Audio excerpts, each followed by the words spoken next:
Welcome to the Gold Medal Mixer Podcast. I'm Brittney Reese, and today we have Coach Jeff Jacobs here with us, who's the director of Myrtle Beach Sports and Rec. So I want to read off some of your accolades. You got some stuff on here. You got some stuff on here. You got some stuff. All right. He's the track and field program manager of City of Myrtle Beach Tourism Department since 2017. He's also the meet director for the Spring Break Meets, an annual series of 2 collegiate and 1 high school meet held in March and April. Meet director for the 2014 NCAA Double Three Championship, the first ever NCAA championship of any sport in the city of Myrtle Beach. So you got some stuff going on. So today, our main topic will be the evolution of track and field. And since you are like a sports director and things like that, how do you feel like track is evolving now with a bunch of different meets coming up? Like, we got Michael Johnson has a meet, and then Gabby Thomas has a meet coming up. How do you feel about that? Well, it is an exciting time. Obviously, we've got the greatest athletes in the world here at the Olympic trials competing to go to Paris right now, so it's super exciting. But with all the platforms we have now to show people what's going on with track and field, podcast, web streaming, not just the traditional mediums like TV. It's great to get the word out about track and field. An exciting time about promoting the events. So being a track and field meet director, I'm about trying to create experience at the meets for the athletes, the way we present the meets, the way we do PA, stuff on the scoreboards, music, all that kind of thing, awards, t-shirts, making it an experience for the athletes and growing the sport. So where we're going all the way down to the high school level, these are the athletes that are eventually going to be at this meet. So it's pretty exciting time to see all this stuff going on, and especially with the Olympics coming in 28 to LA. I can't wait for that because I'm from LA, so I'm all about that meet. Me too. I'm from LA too. I was born in Inglewood and got family all up and through LA. So I was just telling them, I was like giving them a call. Y'all know, I might have to come a ride because I'm gonna be there. That's right. But I agree with you. The evolution of the track is kind of going in the right direction, because when I was there, we always had to go fly overseas to catch a meet, or stay over. I remember I had to stay like a whole month and a half overseas just to make some type of money. So now we're starting to see where in the United States there's more track meets and money to where we can get more money. So I'm kind of excited about the direction. I just wish now that we can find something for field events. Yes. Because now the field events are getting lost in these track meets, and we're not getting the exposure that we need and deserve. So hopefully somebody out there, anybody out there, let's put on the field event meet. But I had the opportunity to go to Myrtle Beach and visit you guys and do a camp, and it's such a great place to be and place to live, and y'all have great fans and people around you. Talk to me more about the youth down there, or just youth camps. Do y'all do AAU and things like that, or are you involved, like the city, is they involved with the youth centers and things like that? Yeah, so there's a couple different things going on. Like through the city, we actually just did a small track and field camp for youth. I think we had about 40 or 50 kids that came out through the rec center that's right next to the track there. And they did a week-long thing of events, and then did like a mini track meet. We've got the Myrtle Beach Track and Field Club, which we've had since 2009 in the city, to try to help develop local athletes. We've got a great facility, obviously. And then, building it that way, and then hosting the events that we have in the springtime, in April, March, and through into May. We're always trying to get folks involved in the sport going on right there. Do you feel like the facilities matter when it comes to getting kids and the youth involved? Because where I'm from, I'm at Gulfport, Mississippi, and we're trying to bridge the city and the school district together to, get more kids interested in different sports, various sports. By me being a track coach now, we're trying to figure out different ways. Do you feel like a facility usage or a facility matters most when it gets to the youth? Like how do you feel is the best way to get youth involved in city sports and youth involved in sports? Facility is certainly important. Obviously, with the basics of running and jumping, you can do it in any kind of open space. Yeah. You can improvise, and so I'm sure you've had to improvise many times through your youth, and even in spaces that you've gone to, maybe traveling to a meet, like where am I going to do my pre-meet? You know, they don't have a space for me, and you improvise. But yeah, a facility is certainly important, especially for field events. Yeah. Like, do we have a long jump pit? Do we have a shot put ring? To expose athletes, especially to the field events. Correct. Running is pretty easy to do anywhere, but to encompass all of track and field. Yeah, that's true. Yeah, having the facility is very important. And then you've got to have somebody who can also run the facility, take care of the facility, promote the facility, organize events at a facility. A lot of places have said, yeah, hey, let's build a facility, but you've got to have somebody over that or some kind of organization. We're very fortunate in Myrtle Beach to have sports tourism, and sports tourism department supports bringing events in of all kinds. Track and field is just one of them. We have baseball, softball, lacrosse, football, youth events going on like year round at the different facilities that we have. So we're not just, encouraging locals. We're bringing in people from all over the country that want to vacation and visit Myrtle Beach and then do an event while they're there. So y'all use AAU as, because y'all probably can host basketball tournaments down there. Like you said, local track meets, soccer probably, softball. Soccer's big, yes. Volleyball also. We've got a big indoor sports center. So the third parties all vary. Some are tournament organizers, some are AAU, travel ball, all these different branches of baseball and softball have many different levels that they have. We found a niche in track and field though, especially with collegiate track and field and high school track and field for hosting the Beach Run Invitational and hosting our collegiate track and field meets. There's not as many people doing that specifically. That a lot of times just falls on the coach or the school, and that's where I kind of transitioned from being a coach to being a meet director, and just being able to focus on that. We've been really able to grow the meets and the events over the years now we've been doing them. So you guys, y'all, when you run, like you do 5Ks and things like that, so y'all run those on the beach and things like that, or? So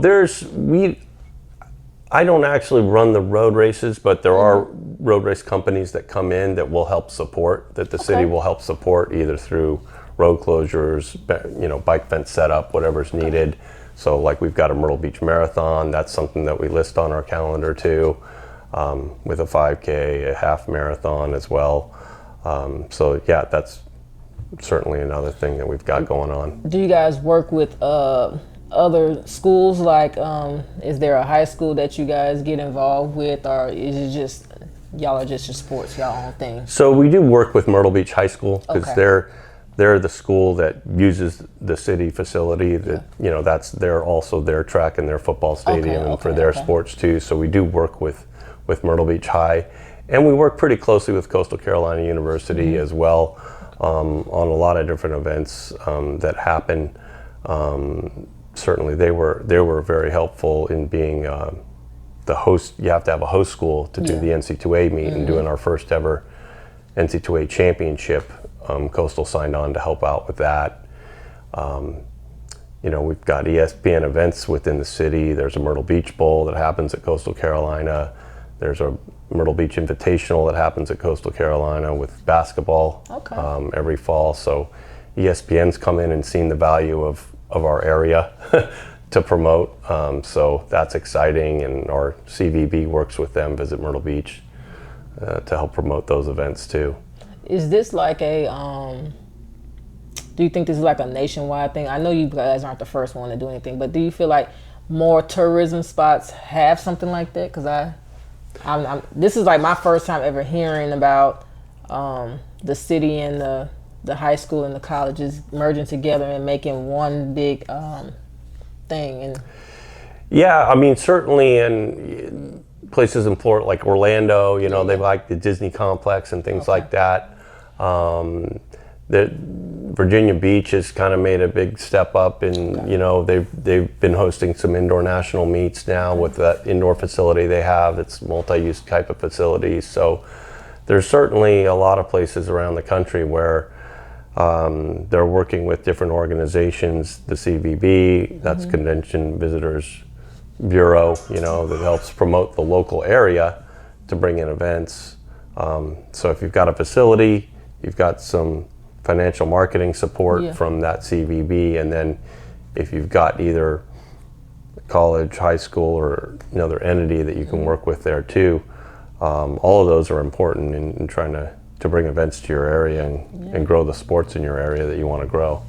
I'm gonna have to get with you after this, cause yeah, I need to get my city into, because we're in Gulfport, Mississippi, and we're on the beach, so it's possible. It's different ways, and we have tourism. We might not be for kid tourism because we got tons of casinos, you know, adult type things. But it's ways that we can get the kids more involved. Like track and field, I want it to be a little bit more bigger, because right now for us the biggest thing is we have a lot of soccer tournaments. We got a nice complex where they can just have 5, 6, 7 games in one area for soccer, and kind of want to bring something like that to the Gulf Coast, because our facilities are nice and everything's cool. So yeah, we're gonna talk after this. Yeah. Well, you know, track and field, it still in some ways is, you got to educate, you know. I mean, let's face it, the pro sports are king. You know, people are still very ingrained in, you know, hey, is a kid going to play football or baseball or basketball? But the skills to play all those sports are in track and field. Exactly. Track and field can help balance those sports, can help improve you as getting faster, jumping higher, having more agility. All of those apply to any of those sports. I'm glad you're saying this. I feel like track and field is the one that there's an event for everybody. Exactly. Every body type, every thing, you know, an endurance person, a fast twitch person, a big strong guy like Ryan Krauser. I mean, anyone could find a niche within track and field. So I think it's the coolest sport in the world because of that. And certainly at the collegiate level, it's very exciting when you have, like, you know, all those different aspects working towards a team title, or you've had that great experience at SECs or any conference championship meets. That's super exciting when, you know, you're a long jumper, but you're cheering for a 10K runner, or the shot putter is cheering for the triple jumper to try to get points for the team. You know, that's a pretty exciting thing, I think. Yeah, and as a coach, you know, I instill that on my team too, because I have soccer kids, I have baseball kids, I have football, basketball, I have all types of kids. And I was joking, I was like, I think I only had 2 kids that are on my team that are really just track and field. Everybody else they're in different, I even have somebody in the band. So I just had like all types of kids. And we try to, like at our school, we try to instill that multi-sport. We share our athletes, because we don't want our kids just focusing on one thing, because we can be so dominant if we just share our athletes. And definitely in track and field is one of those sports that you can share your athletes and they can find something else and not just focus on running straight or running to the side, or you know, they can get a little bit more of everything with the track and field. So I'm glad you said, I hope people watching listen to me, not just to me, it's other people that say the same thing, because I always say that. So so I see you had Quincy Wilson at one of your meets before? We did. So that was super exciting that the Bullis School signed up for the Beach Run Invitational this year. And Quincy actually did his first serious 800 at our meet and ran 150 in April. And that was, third place in that race was 151 for a high school meet in April. Is really outstanding. We had several U.S. #1 meet marks in that meet. The quality of that meet, we had about 1,300 athletes in that meet this year, and the quality of that meet was really outstanding. So to find out that Quincy had made it to this meet and then walk in yesterday, first thing we see is Quincy Wilson setting the U18 world record, 44.66. I mean, that kid, the sky's the limit. And I went up and shook his hand after our meet because we gave him track athlete of the meet. He also split a 45 anchor leg on the relay at our meet. And I'm like, this guy, he's not big. He's still a little guy. Like he looks like a 15 or 16-year-old, not like sometimes kids are ahead of their age. Yeah. He is not. So no, he isn't. he has got some kind of talent. Great kid. So exciting to see people like that. And there was a lot of energy in the track yesterday when they announced his name, knowing that there's a 16-year-old out here competing with the big boys. So, well, as you know, things have changed so much now with the college game because of NIL. So there is a lot more incentive for an athlete to stay in college or choose the college route where that didn't exist. Exactly. 3-4 years ago, it was like, hey, if I'm going to become professional in this sport, I could do it now. Yeah. Why am I going to wait 4 years? Yeah. So that kind of was the path, but I think now you're seeing, with the opportunity that the college athletes have now, they can make money, they can still get their degree, they can develop more. Doesn't mean they can't, still compete in these meets. I know the college system, it's a longer season. It's a longer season. So in an Olympic year like this, you got to make a choice. Okay, am I going to do all the indoor meets, the outdoor meets that college needs me to run, and then show up here? That can be a challenge, for sure. But there's certainly more opportunity for those athletes to continue in college now. Yeah, and I was just talking about this yesterday to a couple of people that also, did well in track previously and didn't get paid, and it was like, I want my money back. Like, like I want my money. Like I was pretty decent in college too, and I didn't get a dime. Like I didn't really get paid like that. I mean, Ole Miss took care of me, but I know what they're making now. I was like, dang, I'm missing out on all the good juices and all the good stuff like that. I think the NCAA 2A is dealing with a lot of antitrust lawsuits right now on that account. They probably are. Yeah, I'm trying to settle them because it's a legitimate argument. So wait a minute, what about all the other people? Yeah. But they've got to find some balance with it too, and create a rule structure. It can't just be a money grab. I agree. Put a cap on it. Yeah, because it's kind of a Wild West out there right now with that. From what I hear, because I haven't been in the coaching game now for a few years when I transitioned to what I'm doing now, that previously you couldn't give somebody $5 I was one of them. And get any kind of, if you didn't document every single thing that it was legitimate for, like meal money or whatnot. Now it's just here. Yeah, and it runs crazy in football. Football is where I see it the most, to where it's them guys is getting millions and they sitting nice. I can't even hate on them. I can't even hate on them. So, do you guys have to pay the City of Myrtle Beach for rights to do certain things? So, do we pay rights fees? Yeah. It depends on the event and what comes in. The RFPs that we get for certain events, again, we'll team up with the CVB, with Visit Myrtle Beach, and they have funds that are earmarked for certain things. So. For the NC2A event or whatnot, there's a certain amount, or there's splits. It can be, we get a certain percentage of all the merchandise sold, or the ticket gate, because we're running the ticket gate. So it all depends. There's different ways that those agreements can be made, depending on who's coming in and how much, value they're providing. As far as impact to the city, as well, if we have ways that we can calculate that. It's like a formula called heads and beds, where you can say, okay, you have this many people staying for this amount of time, it's worth X amount of economic impact to the city, and then there's tourism. There's tourism fees, like on the hotels and whatnot, that comes back to the city as well, that then we can use those funds help create our budget and what we do. So, yeah, the city's a large organization. We've got 1,000 employees. Sports tourism is kind of a small cog in that, but it's an important cog, certainly. Sound like it works too. Yeah. It works. Yeah, I think a lot of tourism cities should, because I know we're a tourism city, but maybe not like Myrtle Beach, because we just, like I said, we got casinos and things, but it's still a tourism city. So I think everybody should have like a budget for sports, because that ties in with the youth, and we want to get the youth more involved.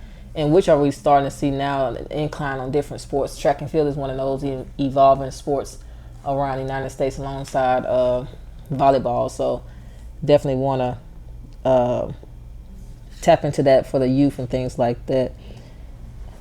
Other than that, anything else you got? You think you want? Oh, well, I'm honored to be on a podcast with the Long Jump Beast. I mean, you are a GOAT, and it's an honor to be on this with you, and all the things you're doing to help promote the sport now. It's very important. So I would love to continue to see the sport evolve and be promoted more, and see the athletes earn what they're worth, because these are some of the most incredible athletes in the world, doing an incredible sport. Most definitely. So one of the toughest teams to make, and it's just amazing to be on this side of it. Like, I was there at the stadium yesterday. I kept getting the question, you miss it, do you miss it? No, but I am enjoying the opportunity to come around and see, all the hard work these athletes have put in, and be able to watch them compete, and especially some of my old training partners, like getting ready to go and watch, Couture or try to win, get back on the team. I think this will be her fourth team, and how young she is, a third or fourth team, and it'd be cool just to be on that side and be able to watch her, because I always competed against her, but never really got to watch her compete. And so I'm just grateful to be here also, and I'm loving it, being on this side, and want to see the sport continue to grow and develop, and having a podcast and having more opportunities, getting sponsors involved, and getting them to see that track and field is just more than just a sport that comes around every 4 years, that we're here just like basketball, football. So trying to find different ways to get us going in track and field, and I'm enjoying the ride for so far. Well, that sounds awesome. Yep. Well, this is the Gold Medal Mixer podcast. Thanks, Coach, for having coming on today with us, and we enjoyed it. So follow us on the Gold Medal Mixer podcast on Instagram, X, YouTube, all the platforms. We're there for you. Thanks again, Coach. All right. Thank you, Brittney. Thank you. Yep.